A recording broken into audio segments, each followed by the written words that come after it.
Hello guys, welcome back to my channel. आज मैं बनाने जा रही हूँ लोबिया की सब्ज़ी। इसमें मैंने लोबिया बॉईल करने रख दिया है और इसमें मैं डालूँगी आधा चम्मच नमक। आज का व्लॉग मैंने शाम से शुरू किया है। मैं इलेक्ट्रॉनिक कुकर में पका रही हूँ इसे, तो ये काफ़ी कम टाइम में पक जाएगा। एक विसिल की भी ज़रूरत नहीं रहती, लेकिन अगर आप नॉर्मल कुकर में पका रहे हैं इसे तो 3 विसिल लगाएं फुल फ्लेम पर। अब मैं अपने लोबिया को चेक करूँगी। पहले मैं इसकी स्किन निकाल लेती हूँ।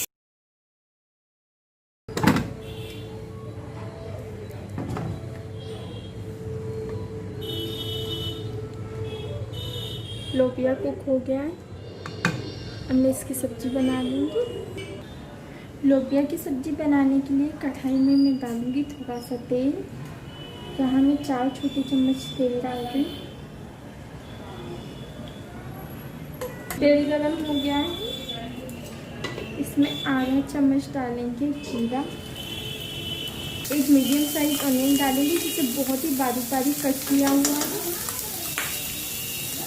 और इसे अच्छा लाइट ब्राउन कलर आने तक कुक करेंगे। अनियन में अच्छा कलर आ चुका है। अब मैं इसमें डालूंगी 1 चम्मच अदरक लहसुन का पेस्ट। अदरक लहसुन के पेस्ट को पका लेंगे हम।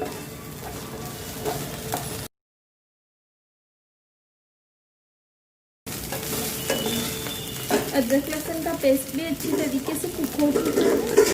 अब मैं इसमें 2 चम्मच टमाटो प्यूरी डालूंगी। ये फ्री कुक टमाटो प्यूरी ही डाल रही हूँ। बिल्कुल हल्का सा टमाटो प्यूरी को सौते करेंगे क्योंकि ये पहले से कुक्ड है, तो इसे ज़्यादा नहीं कुक करना है। अब मैं इसमें डालूंगी आधा चम्मच हल्दी powder, 1.5 tablespoon red chilli powder, क्योंकि हमारे वहाँ बहुत ज़्यादा तीखा खाते हैं, और 2 चम्मच धनिया पाउडर,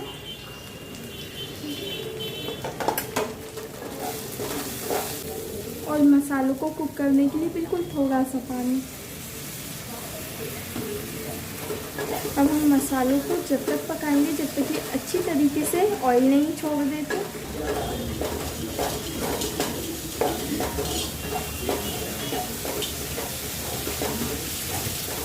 मसाले ने अच्छी तरीके से तेल छोड़ दिया है।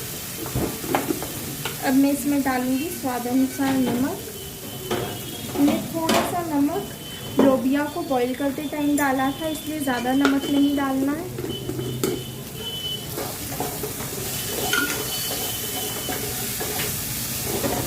अब मैं बॉईल किए हुए लोबिया इसमें मिक्स करूँगी। मैं पूरे जितने बॉईल किए थे पूरे लोबिया नहीं डालूँगी,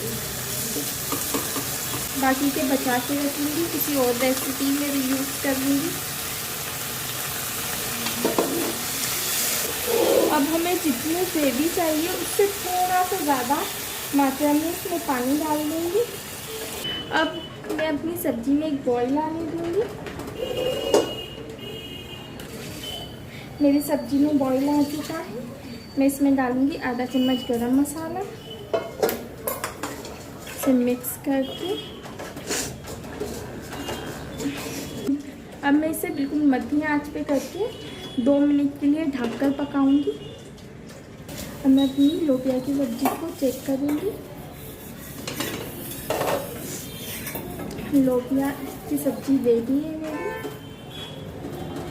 मैं इसे सेपरेट डिश में ट्रांसफ़र कर दूँगी। लोबिया की सब्ज़ी रेडी है। अब मैं ड्राई आलू की सब्ज़ी बनाने जा रही हूँ। उसके लिए मैंने तेल डाल दिया है कढ़ाई में। अब मैं इसमें डालूँगी आधा चम्मच जीरा। जीरा तड़क चुका है। अब मैं इसमें 2 मीडियम साइज ऑनियंस डालूँगी। इसे मैंने बारीक बारीक चॉप किया हुआ है।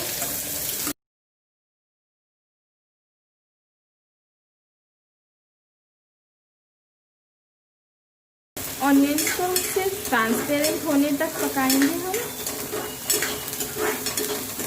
ऑनियंस ट्रांसपेरेंट हो चुके हैं। अब मैं इसमें क्यूब में कटे हुए पटेटोज डाल दूँगी। यहाँ मैंने 2 मीडियम साइज़ पटेटोज यूज़ किए हैं।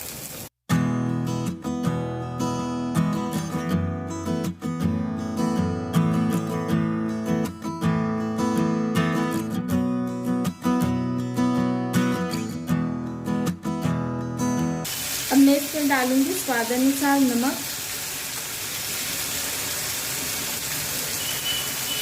आधा चम्मच हल्दी पाउडर, 1 चम्मच लाल मिर्च पाउडर, फ्लेवर के लिए आधा चम्मच धनिया पाउडर। अब मसालों को सब्जी में अच्छी तरीके से मिक्स करेंगे।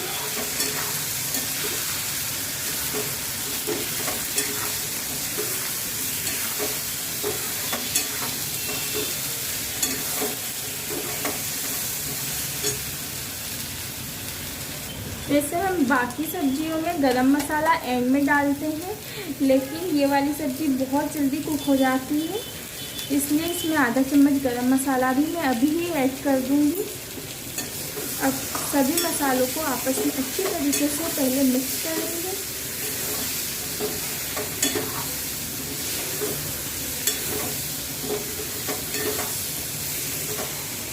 गैस को हम सिम फ्लेम पे करेंगे और आलू को ढककर पकाएंगे। इसे हम थोड़ी थोड़ी देर में चेक करते रहेंगे। अब मैं अपनी आलू की सब्ज़ी को चेक करूँगी।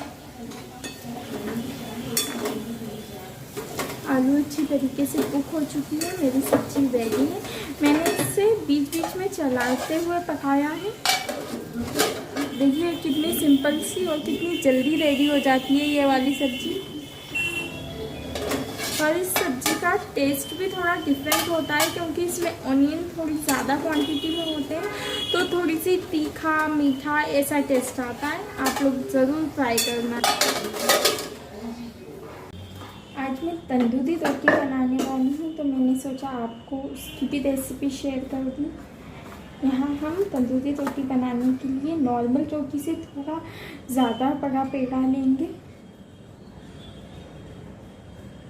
और यहाँ मैंने आटा थोड़ा ज़्यादा सॉफ्ट साना है।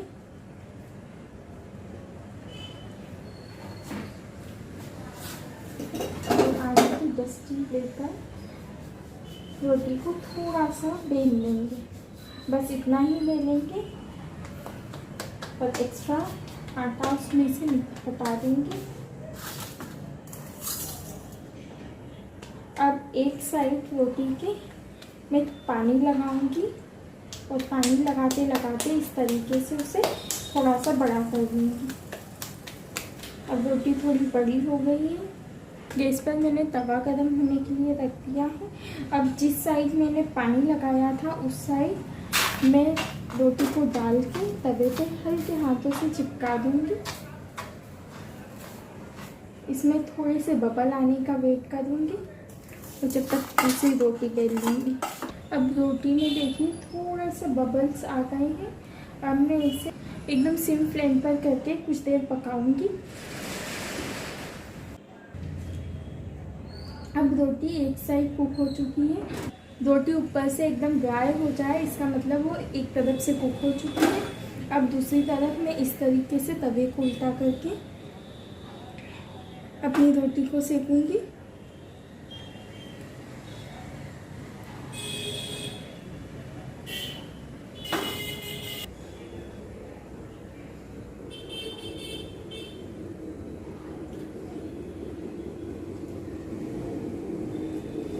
देखिए दूसरी तरफ से भी रोटी परफेक्टली सीख रही है। देखिए इस तरफ से भी एकदम तंदूरी रोटी की तरह सीखी हुई है और इस तरफ से भी एकदम परफेक्ट सीख चुकी है।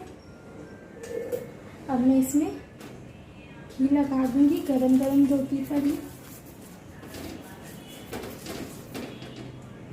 और इसे ऐसे फोल्ड करके अपने कैसरोल में रख दूंगी। खाना बनकर रेडी और मैंने पूरा किचन भी क्लीन कर लिया है और फिर थोड़े से बर्तन थे वो भी क्लीन हो गए हैं। तो शाम का पूरा काम कंप्लीट हो चुका है। और सारा काम निपट गया है और सारा काम निपटा के किचन का मैंने शावर ले लिया है, क्योंकि रात में सोने से पहले अगर आप थोड़ा सा शावर ले लो तो बहुत अच्छी नींद आती है। और इवन मैं और मम्मी, इवन हमारे घर में तीनों हम लोग शाम को सोने से पहले थोड़ा सा पानी डाल लेते हैं, खाली साबुन वगैरह नहीं लगाते हैं। चेहरे पे हल्का सा कुछ साबुन लगा लेते हैं, बाकी साबुन नहीं लगाते क्योंकि वो इतना अच्छा नहीं रहता है। और सोने से पहले मैं एक तो एलोवेरा जेल लगाती हूँ पहले चेहरे पे।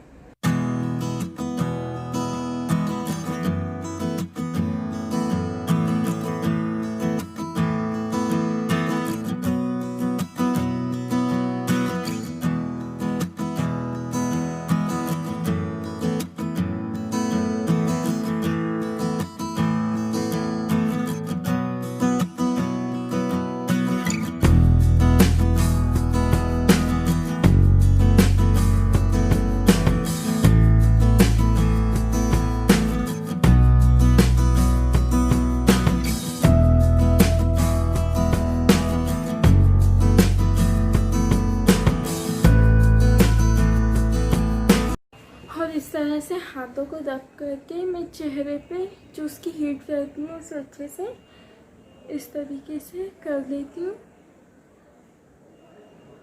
इससे चेहरे पे थोड़ा सा सेक हो जाता है।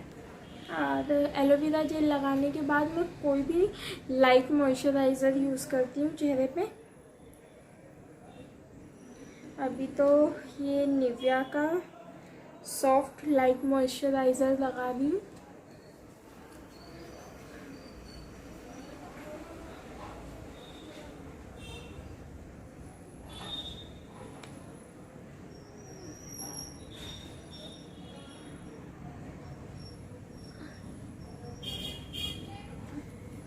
मेरा सारा काम हो गया है, मैंने चेहरे को भी मॉइस्चराइज़ कर लिया है।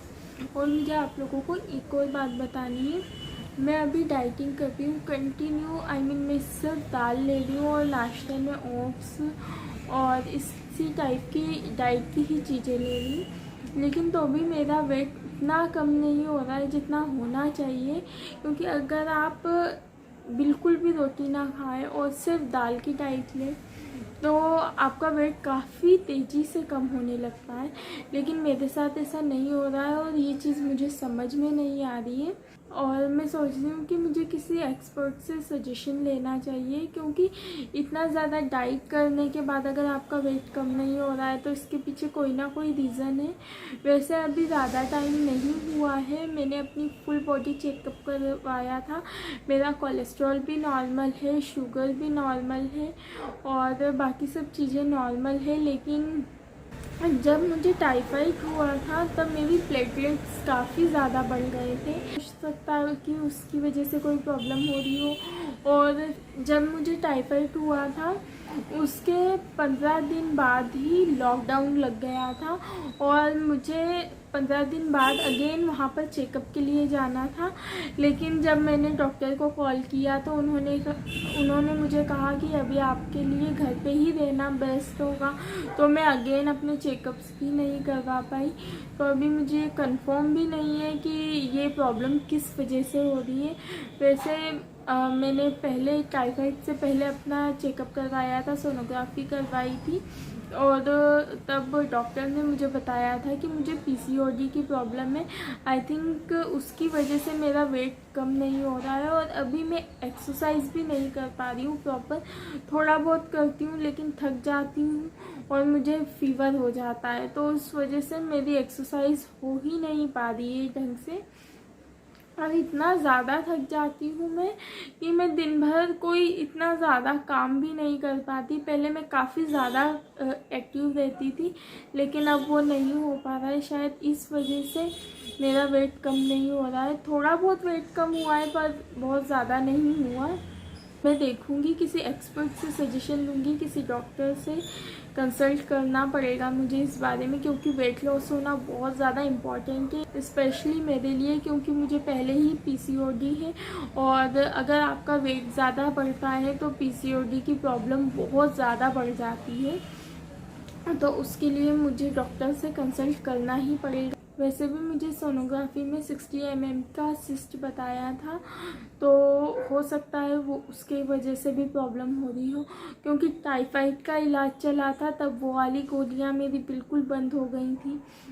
एक्चुअली मैंने ध्यान ही नहीं दे पाई उन गोलियों पे, और अभी जब मैंने वापस से वो टैबलेट्स चालू की तो पता चला उसमें से आधी टैबलेट मार्केट में नहीं है कोरोना की वजह से, तो इस वजह से इतनी ज़्यादा प्रॉब्लम हो रही है। अब देखते हैं कि मैं डॉक्टर को दिखाऊंगी, लेकिन उसमें भी अभी डर लग रहा है कि डॉक्टर के पास जाने में काफ़ी ज़्यादा डर लगता है, क्योंकि वो लोग हॉस्पिटल में विज़िट करते हैं और बहुत सारे लोगों से मिलते भी हैं, और कौन सा पेशेंट कैसा आ रहा है उनके पास ये भी हमें कंफर्म नहीं रहता है। तो उससे पहले मुझे थोड़ा सा डर लग रहा है कि मैं डॉक्टर को दिखाऊं या ना दिखाऊं। तो अब आगे डिसाइड करेंगे हम तीनों आपस में बात करके कि हमें दिखाना चाहिए या नहीं। तो चलिए आज का व्लॉग मैं यहीं पर एंड करती हूँ, हम लोग मिलेंगे नेक्स्ट व्लॉग में। और अगर आप लोगों को मेरे वीडियोस अच्छे लग रहे हैं तो प्लीज़ मेरे चैनल को लाइक करें, शेयर करें, कमेंट करें और प्लीज़ सब्सक्राइब कर दें, जिससे आपको रेगुलर नोटिफिकेशंस मिलती रहे। Thank you, bye bye.